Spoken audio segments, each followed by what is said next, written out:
ଭାବିଥିଲି ଆଜି ଟିକେ ସଜବାଜ ହେଇକି ଟିକେ ରିଲ୍ସ ବନେଇବି ବୋଲି। ମୋ ଝିଅ ଆଜି ମତେ ବଡ କଥାରେ କହି ପକେଇଲା। କଣ କହିଲା ଜାଣିଛନ୍ତି?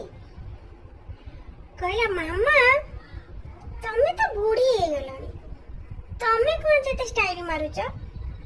ମାରିବି ତ ମୁଁ ମାରିବି। ଏଇ କଥା ପଦିଆ ମତେ ଭାରି ଆଜି କଷ୍ଟ ଦେଇଛି। ଏଇଠି ବାଧିଛି ମୋର ଆଜି, ସତ କହୁଛି।